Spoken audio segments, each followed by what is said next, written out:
Federation के अध्यक्ष BP मंडल जी की जयंती भी है। उन्हीं की जयंती के अवसर पे मामला रामसूर वर्मा जी के इन दोनों ही महान पुरुषों के जयंती और उनके अवसर पे जो है एक कार्यक्रम हम लोगों ने सामाजिक न्याय सम्मेलन हमने रखा है बांदा में, उसमें मैं शामिल होऊंगा।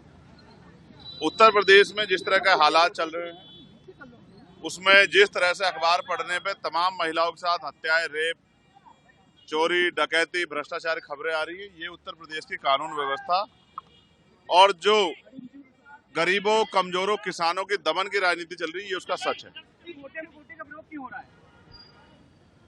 आपने फैसला पढ़ा नहीं, हमने फैसला पढ़ा है। हम ये चाहते हैं कि हम भाइयों की एकजुटता बनी रहे और उस एकजुटता के लिए अब हमने प्रयास किया है कि बहुत जल्द हम शेड्यूल कास्ट की सभी जातियों के लोगों के प्रतिनिधित्व को बिठा के उनसे वार्ता करेंगे। हम कोशिश करेंगे कि एक दूसरे को समझे और इस फैसले को भी समझे, और अगर कोई रास्ता निकालना है तो हम ही लोग निकालें, क्योंकि सरकार की मंशा पे और कोर्ट की मंशा पे हमें शक है। आज तक सुप्रीम कोर्ट ने कोई भी फैसला शेड्यूल कास्ट, शेड्यूल ट्राइब के हितों के लिए नहीं दिया, उनकी रक्षा के लिए नहीं दिया। उनके सारे फैसले आरक्षण पे हमले के जैसे होते हैं। हम इसलिए उनसे उनके फैसले, उनकी मंशा पे, उनकी नीयत पे शक कर रहे हैं। रही बात, अब उपचुनाव है,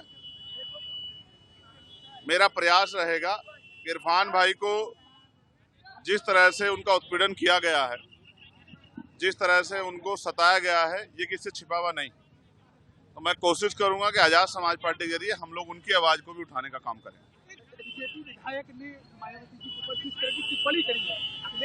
उस विधायक को जूते से पीटना चाहिए।